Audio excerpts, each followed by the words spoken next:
گلزار اردو 11ویں جماعت کے لیے اردو نصاب لازمی 2019 کے مطابق آزمائشی اشاعت۔ آج سے ہم اہم اسباق کے اقتباسات کی تشریح کا سلسلہ شروع کر رہے ہیں۔ وہ اسباق جن کے اقتباسات امتحان میں آتے ہیں، پہلے آپ ان کے نام نوٹ کر لیجئے تاکہ آپ اپنے امتحان کی تیاری اچھے سے کر سکیں۔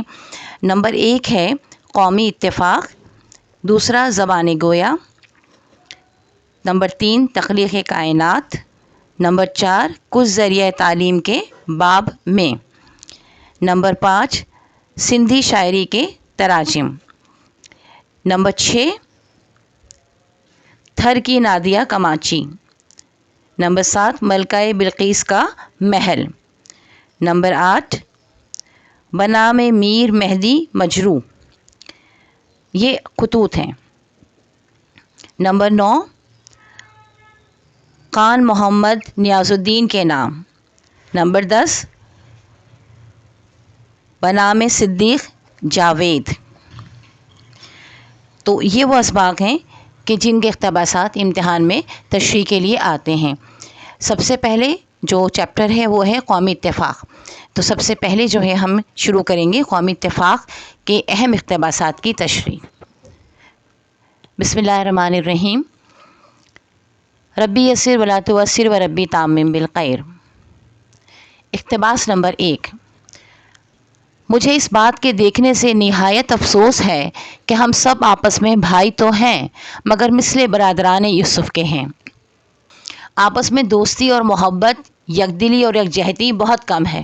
حسد، بغض اور عداوت کا ہر جگہ اثر پایا جاتا ہے، جس کا نتیجہ آپس کی نا اتفاقی ہے۔ اس کے بعد آپ لکھیں گے، جب آپ اقتباس پڑھیں گے تو اس کے بعد آپ جب اپنا سوال کرنا شروع کریں گے تو جو 2 نمبر آپ کے ہوتے ہیں اقتباس میں، وہ اس بات کے ہوتے ہیں کہ آپ سبق کا نام لکھیں اور مصنف کا نام لکھیں۔ تو آپ ہیڈنگ ڈالیں گے حوالہ سبق و مصنف، اور اس میں آپ صرف اتنی سی بات لکھیے، مندرجہ بالا اقتباس سر سید احمد خان کے تحریر کردہ سبق قومی اتفاق سے لیا گیا ہے۔ یہ سبق سر سید احمد خان کی کتاب مقالات سر سید سے ماخوذ ہے۔ اب آ جائیے تشریح کی طرف۔ سر سید ایک مصلح قوم تھے۔ قوم کا درد ان کے رگ و پے میں سمایا ہوا تھا۔ مذکورہ بالا اقتباس میں وہ نہایت دکھی دل کے ساتھ کہہ رہے ہیں کہ ہم سب انسانی رشتے سے منسلک ہو کر نیز آسمانی تعلیمات کو جان کر بھی ایک دوسرے سے حسد، دشمنی اور دلی نفرت رکھتے ہیں۔ ہمارا حال حضرت یوسف علیہ السلام کے بھائیوں کی مانند ہو گیا ہے، جو دوسرے کو نقصان پہنچانے کی فکر میں حد سے بڑھ گئے ہیں۔ آج یہ حالت ہے کہ دل میں خیر خواہی کے جذبات کم اور اتفاق و محبت کا فقدان ہے۔ حقیقی بھائی چارگی کی جگہ نا اتفاقی عام ہے۔ نا اتفاقی کی بنا پر مسلمان رشتہ اخوت کو توڑ کر فرقوں، گروہوں اور ذاتوں میں بٹ گئے ہیں، جس کے نتیجے میں ہم انسانیت اور باہمی ہمدردی سے دور ہیں۔ یہ سراسر قومی خسارہ ہے اگر اسے سمجھا جائے تو۔ اقتباس نمبر 2، ان نا اتفاقیوں نے ہماری قوم کو نہایت ضعیف اور ٹکڑے ٹکڑے کر دیا ہے۔ جمعیت کی برکت ہماری قوم سے جاتی رہی ہے۔ قومی ہمدردی اور قومی ترقی اور قومی امور کے سر انجام دینے میں اس نالائق نا اتفاقی نے بہت کچھ اثر بد پہنچایا ہے۔ بس ہماری قومی ترقی کا سب سے اول مرحلہ یہ ہے کہ ہم سب آپس کی محبت سے اس عداوت و نفاق کو یکتائی اور یکجہتی سے مبدل کریں۔ تشریح: کسی بھی قوم میں جب کمزوری آتی ہے تو اس کا ایک اہم سبب نا اتفاقی ہوا کرتا ہے۔ ہمیں بھائی بھائی بن کے رہنے کی تعلیم دی گئی ہے، لیکن صد افسوس کہ اللہ تعالیٰ کے قائم کیے ہوئے اخوت کے رشتے کو چھوڑ کر ہم نے اپنے ہی بھائیوں سے رنگ و نسل، مسلک اور قومیت کی بنیاد پر نفرت اور حسد کرنا شروع کر دیا ہے، جس کا کہیں حکم نہیں بلکہ گناہ عظیم ہے۔ اس گناہ کا عذاب ہم پر یہ نازل ہوا ہے کہ آپس میں پھوٹ اور نا اتفاقی کا دور دورہ ہے۔ قوم کی قوت، طاقت اور شوکت میں ہر آنے والے روز کمی آتی جا رہی ہے۔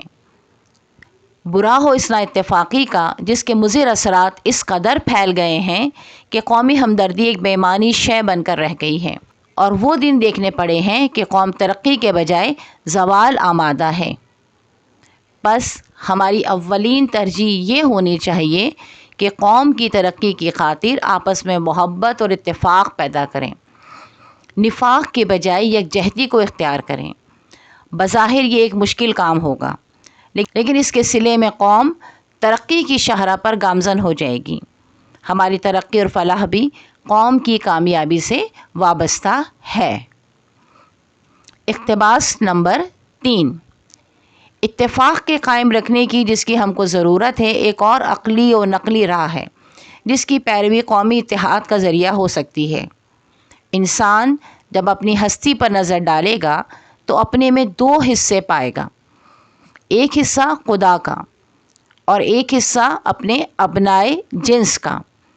انسان کا دل یا اس کا اعتقاد، یا مختصر سے الفاظ میں یوں کہوں کہ اس کا مذہب خدا کا حصہ ہے جس میں دوسرا کوئی شریک نہیں۔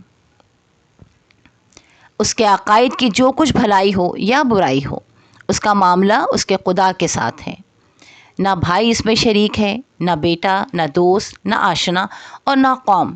بس ہم کو اس بات سے جس کا اثر ہر ایک کی صرف ذات تک محدود ہے اور ہم سے کچھ سے تعلق نہیں ہے، کچھ بھی تعلق رکھنا نہیں چاہیے ہے۔ اقتباس کی تشریح ہے، اتفاق کو قائم رکھنے کے لیے سر سید نے ایک اہم رہنمائی عطا کی ہے۔ ان کا کہنا ہے کہ لوگوں کے درمیان اتفاق و اتحاد اور قوموں میں یگانگت کا ماحول یوں ہی پیدا نہیں ہو پاتا کہ ہم ایک دوسرے کو عقائد اور نظریات کے ترازو میں تولتے رہتے ہیں اور نظریے کے اختلاف کو اتنا زیادہ ہوا دیتے ہیں کہ نفرت اور دوریاں پیدا ہو جاتی ہیں۔ نتیجتاً قوم نہ صرف کمزور ہو جاتی ہے بلکہ اس میں انتشار اور پھوٹ پڑ جاتی ہے۔ اس سلسلے میں سر سید احمد خان قوم کو یہ مشورہ دیتے ہیں کہ اختلافات فطری چیز ہیں، اختلافات کے باوجود قومی اتفاق کو قائم کیا جا سکتا ہے اگر ہم اس بات پر غور کریں کہ انسانی زندگی کے 2 پہلو ہیں۔ اس کا ایک حصہ اس کی ذاتی نظریات اور عقائد اور معاملات سے تعلق رکھتا ہے، تو اس کا ذمہ دار وہ خود ہے اور خدا کے سامنے خود جواب دہ ہوگا۔ ہم اس سے سروکار نہ رکھیں، اس طرح ان تنازعات اور اختلافات کی جڑ کٹ سکتی ہے۔ البتہ انسانی زندگی کا دوسرا پہلو جو انسان اور معاشرت سے جڑا ہوا ہے، اس کو پیش نظر رکھنا، ایک دوسرے کی خدمت کرنا، یہ سب انسان کے لیے انتہائی ضروری ہیں۔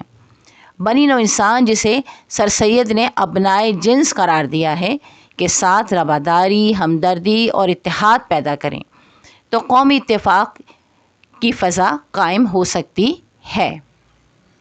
انسان کو چاہیے کہ اپنے اندر برداشت اور درگزر کی صلاحیت کو پیدا کریں اور ایسے اختلافات جو کہ کسی کی دل آزاری کا سبب ہوں ان سے اپنے آپ کو دور رکھیں۔ اقتباس نمبر 4، اس زمانے میں جو سب سے بڑا سبب ہماری قوم کے تنزل کا ہے وہ یہی ہے کہ ہمیں قومی اتفاق کا خیال نسین منسین ہو گیا ہے۔ کسی کو بجز ذاتی منفعت کے قومی بھلائی یا قومی منفعت کا خیال بھی نہیں آتا ہے۔ اگر کوئی کچھ کرتا بھی ہے تو اس کو پہلے اپنے ذاتی غرض مد نظر ہوتی ہے۔ یہی وجہ ہے کہ ہمارے کاموں میں برکت نہیں ہوتی۔ اس کی تشریح ہے، برکت کا اصل راز بے غرض ہونے میں ہے۔ جب انسان بے غرض ہو کر اپنے جیسے ساتھی کے ساتھ نیکی کرتا ہے اور اس کا صلہ اللہ تعالیٰ پر چھوڑ دیتا ہے تو اللہ تبارک و تعالیٰ اس کے کاموں میں برکت دیتے ہیں اور آسانی پیدا فرما دیتے ہیں، اور اس طرح معاشرے میں سکون اور اطمینان پیدا ہوتا ہے، اور یہی چیز قومی اتفاق کا سبب بنتی ہے۔ اقتباس نمبر 5، اسلام کسی سے نہیں پوچھتا کہ وہ ترک ہے یا تاجک، وہ افریقہ کا رہنے والا ہے یا عرب کا، وہ چین کا باشندہ ہے یا ماں چین کا، وہ پنجاب میں پیدا ہوا ہے یا ہندوستان میں، وہ کالے رنگ کا ہے یا گورے رنگ کا، بلکہ جس کسی نے عروۃ الوثقیٰ توحید کی مضبوط رسی کلمہ توحید کو مستحکم کیا وہ ایک قوم ہو گیا۔ تشریح، اس اقتباس میں سر سید احمد خان نے انتہائی خوبصورتی کے ساتھ اسلام کہ قوم کی تشکیل کے اصول کو بیان کیا ہے، کس طرح اسلام میں قوم کی تخلیق ہوتی ہے اور اس کی تشکیل ہوتی ہے۔ آپ فرماتے ہیں کہ اسلام اس بات کو نہیں دیکھتا ہے کہ کوئی بھی شخص کہاں کا رہنے والا ہے یا اس کا تعلق کس قوم سے ہے یا وہ کس رنگ و نسل کا ہے۔ یہ تمام باتیں اسلام میں معنی نہیں رکھتی ہیں۔ جو چیز اسلام میں بہت اہم ہے وہ یہ ہے کہ کیا وہ شخص دین کا ماننے والا ہے اور وہ اللہ تبارک و تعالیٰ کے اصولوں کو مانتا اور اس پر کاربند رہتا ہے یا نہیں، وہ اپنی زندگی کو اللہ تعالیٰ کے بتائے اصولوں کے مطابق گزار رہا ہے یا نہیں۔ اگر کچھ لوگ اس طرح سے اپنی زندگی گزار رہے ہوں کہ وہ اللہ تعالیٰ کے بتائے ہوئے اصولوں پر عمل کر رہے ہوں تو پھر وہ ایک قوم بن جاتے ہیں۔ اسلام میں قوم کا یہی تصور ہے اور اس کو سر سید نے انتہائی خوبصورتی سے بیان کیا ہے۔ یہ چند اقتباسات تھے جو کہ قومی اتفاق سے لیے جا سکتے ہیں، ان کے علاوہ بھی لیے جا سکتے ہیں، لیکن زیادہ تر یہی اقتباسات ہیں جو کہ لیے جاتے ہیں یا جن میں کوئی ایسی بات ہے کہ جس کو کہ آپ واضح کر سکتے ہیں، لکھ سکتے ہیں۔ ایک بات کو یاد رکھیے گا ڈیئر اسٹوڈنٹس کہ صرف یاد کرنا اہم نہیں ہے، آپ نے اس کو لکھنا بھی ہے اور لکھنے میں آپ کا املا بہت اچھا ہونا چاہیے۔